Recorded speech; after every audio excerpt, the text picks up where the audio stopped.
Powiem wam szczerze, że szkoda, że nigdy nie wyjechałam na work and travel w czasie studiów, żeby może trochę przygotowywało mnie to do życia za granicą, do tej emigracji. A tak, byłam taka nieprzygotowana i dużo mnie zaskoczyło. Polka w Ameryce. Witaj serdecznie w nowym odcinku Polki w Ameryce. Zabieram Cię dzisiaj w bardzo fajne, przyjemne miejsce. Jest to park na północy Manhattanu, na Washington Heights, w którym, jak się okazuje, co weekend dzieją się fajne rzeczy. Także nic na razie nie mówię, natomiast zobaczycie wkrótce. W dzisiejszym odcinku chciałabym Wam opowiedzieć, jak to jest żyć na emigracji. Opowiem Wam o głównych dwóch uczuciach i emocjach, które towarzyszą mi praktycznie codziennie, kiedy żyję tutaj w Nowym Jorku w Stanach Zjednoczonych. Mieszkam na emigracji od 8 lat w sumie, 6 lat w Stanach Zjednoczonych, 2 lata jeszcze wcześniej w Rzymie we Włoszech. To, co najbardziej lubię w życiu za granicą, jest możliwość nauki i rozwijania się i spotykania się w życiu codziennym z czym się wcześniej nie miało do czynienia. Na przykład w czasie takiego spaceru, który teraz nagrywam, zdążył przejść sobie facet, który grał sobie na gitarze pośrodku parku, nie wiadomo dlaczego, skąd. Napotkałam rodzinę shopów, gdzie nawet nie wiedziałam, że w parku koło mojego domu mieszkają jakieś shopy. Nie miałam pojęcia, a tutaj się okazuje, że jest cała rodzinka. Albo na przykład te wiewiórki tutaj są szare, a nie rude, tak jak u nas w Polsce. Więc to są tylko te małe takie przykłady, które wydarzyły się w ciągu jednego spaceru, ale tych przykładów jest milion. Uczenie się, jak płacić podatki w obcym kraju, uczenie się, jak działa służba zdrowia, jakiej pracy się podjąć za granicą, jak dobierać ludzi, którymi się otaczasz, jakie kultury na przykład Ci odpowiadają, jakie kultury Ci nie odpowiadają. Jest tyle do nauczenia się, że każdego dnia po prostu można wiadrami czerpać tą wiedzę, nawet wiedzę językową. Każdego dnia jakiegoś nowego słówka się nauczysz, jakiejś nowej ciekawostki kulturowej można się dowiedzieć, historycznej. To jest świetny aspekt dla kilku rodzajów ludzi, dla ekstrawertyków, dla ludzi, którzy są zafascynowani na przykład historią, dla ludzi, którzy są ciekawi świata, dla ludzi, którzy lubią podróżować. I to jest właśnie piękne w tym mieszkaniu za granicą, że zawsze jest coś, czego można się nauczyć. Na przykład tutaj w Stanach Social Security. To jest coś, o czym ja musiałam się uczyć, a co jest tutaj codziennością dla tych wszystkich ludzi wokół, prawda? Jak działa ich właśnie system zdrowia, jak się płaci podatki, jak wynająć prawnika, jak wynająć notariusza, jak założyć konto w banku. To wszystko, jak musiałam się tego uczyć i musiałam sama podejmować te kroki, żeby się tego nauczyć, żeby się podpytać. I to jest właśnie bardzo ciekawe, że jest tyle aspektów, które można poznawać, bo to nie jest Twoje podwórko.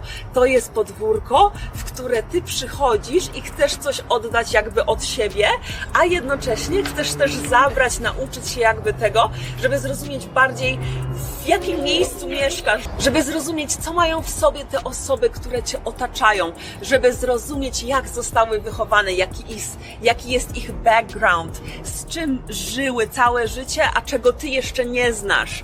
I to jest właśnie bardzo fascynujące. Drugi czynnik, o którym będę mówiła, to jest czynnik negatywny, który de facto jest połączony właśnie z tą kwestią bycia ciekawym i zafascynowanym, jakby chłonięcia nowości właśnie, wszystkiego co nowe w życiu za granicą. Myślę, że z czasem, jak tu pomieszkam może 20-30 lat za granicą, to już nie będzie tyle rzeczy, które będę mogła odkrywać. Ale w tym momencie, 6 lat odkąd zamieszkałam tutaj w Stanach Zjednoczonych, myślę, że wciąż jestem na tym etapie właśnie poznawania tego kraju, rozumienia bardziej tych relacji, rozumienia żartów nawet kulturowych, tego wszystkiego, rozumienia jak działa polityka, nawet teraz też przecież mamy bardzo burzliwy okres w polityce, także to też jest bardzo, bardzo ciekawe. Dobra, ja już Wam pokazuję, gdzie teraz jesteśmy, dlaczego Was tu zabrałam i opowiadam o drugim czynniku.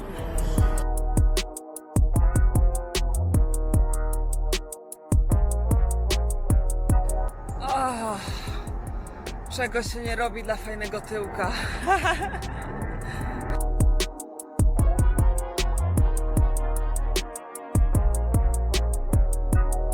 Zabrałam Was tutaj na taką polankę w parku przy moim domku, gdzie jest mnóstwo imprez.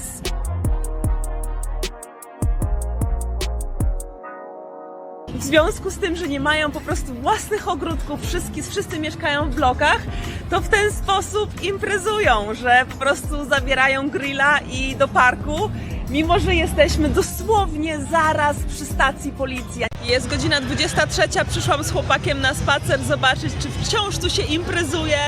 Ja mam wrażenie, że ja jestem na jakimś koncercie, na jakichś polach. Coś niesamowitego, co tu się dzieje w ogóle. Tyle ludzi jest po prostu w tym momencie. El sabor de mi tierra, México. To jest chyba normalne po prostu tutaj w lecie, że takie rzeczy się dzieją, jak na przykład ta ilość właśnie dymu za mną z grilla.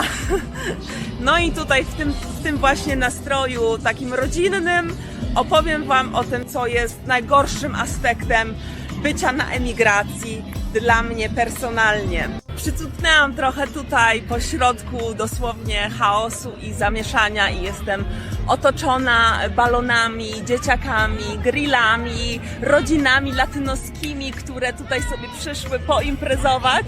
I powiem Wam, że właśnie to, co widzę wokół siebie, czyli tą taką rodzinność, to ciepło, to, że wszyscy się tak znają i kochają i że to jest jeden po prostu z ich letnich obyczajów, że po prostu idą sobie do parku, rozstawiają sobie namiot i zaczynają sobie grillować, zapraszają wszystkich znajomych. To jest dla nich normalne, a dla mnie nie, ponieważ ja jestem Polką, ja nie jestem latynoską z Washington Heights na Manhattanie.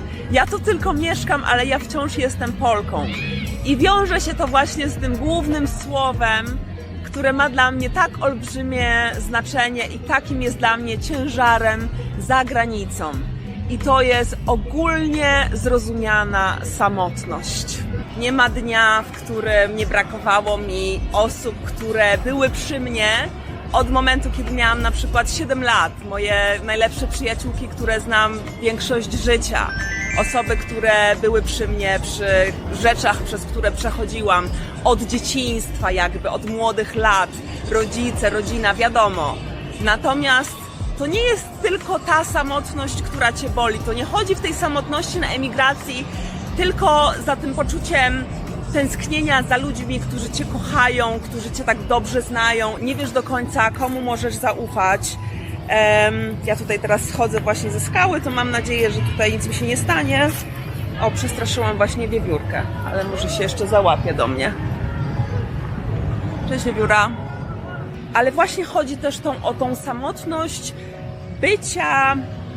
To nie chodzi o to bycia Polakiem czy bycia Francuzem, ale chodzi o to, że bycia kimś innym. Bycia po prostu inną osobą, bycia kimś, kto wychował się w innej kulturze, kto nie chadzał jakby do parku co weekend ze swoimi znajomymi i z głośną muzyką i z barbecue. Spotykało się wieczorem u kogoś w domu z wódką. Taka była u nas kultura. W takiej kulturze ja się wychowałam.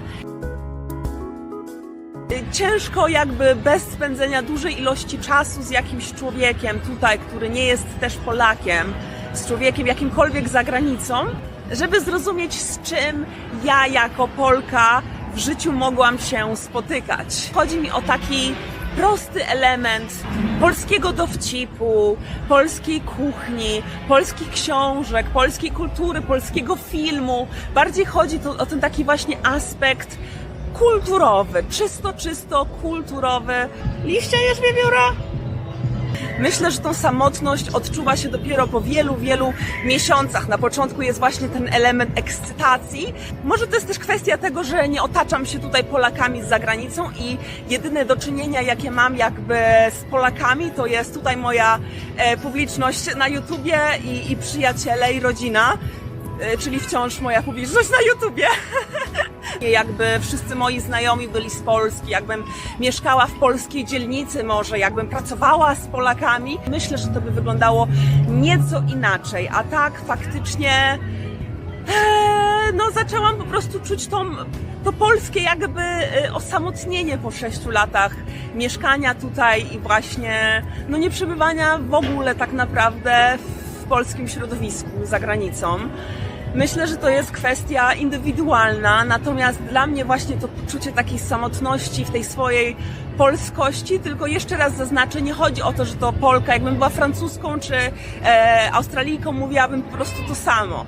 Ta samotność po prostu wynika z tego, że wiem, że nikt wokół nie spędza chociażby świąt w ten sam sposób, w który ja spędzałam wychowując się. Nikt nie oglądał tych samych filmów, nie śmiał się z tych samych dowcipów. Jeśli jakkolwiek mogę przekazać to, o co mi chodzi, to właśnie w ten sposób, że ja mam te doświadczenia, których ludzie wokół nie mają, a jednocześnie oni mają doświadczenia, które ich łączą, bo ja przyszłam z zewnątrz i jakby ja wpadłam do jego świata, a ten ich świat istniał. A mój świat, na którym się wychowałam, w którym się wychowałam, został kilka tysięcy kilometrów stąd. I to o to mi właśnie najbardziej chodzi, żeby to przekazać.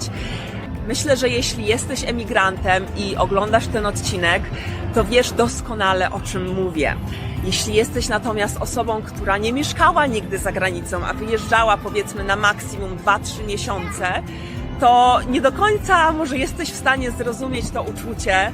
Natomiast przed tym uczuciem właśnie przestrzegałabym osoby, bo czasami może być to bardzo, bardzo bolesne i wiele osób już po prostu takich spotkałam, które nie wytrzymywały tej presji życia za granicą, życia samemu z dala właśnie od swojej rodziny, od swoich bliskich, właśnie przez to uczucie takiej samotności, tego, że jest się samemu w obcym miejscu. Słuchajcie, na tym chciałabym zakończyć dzisiejszy odcinek. Uciekam do domu, zostawiam wszystkich tych grillujących za sobą i dziękuję Ci bardzo, że jesteś. Dziękuję za obejrzenie tego odcinka. Pozdrawiam serdecznie. Pa! Nie mam nawet gdzie się tutaj schować przed muzyką, bo z każdej strony jakaś muzyka mnie atakuje. Bo tu jest, nie wiem, z 15 różnych imprez poukładanych i każdy po prostu siedzi na zewnątrz i absolutnie zajebiście sobie imprezuje, jak tutaj ci panowie właśnie za mną, a ja sobie chodzę z kamerką i przeszkadzam w sobotniej imprezie. Ha! Myślę, gdzie by sobie tutaj przysiąść, żebyście w miarę mogli usłyszeć mnie. Zaraz coś na pewno wynajdę, zaraz mnie tutaj jakaś księżniczka porwie i zabierze w jakieś ciche miejsce.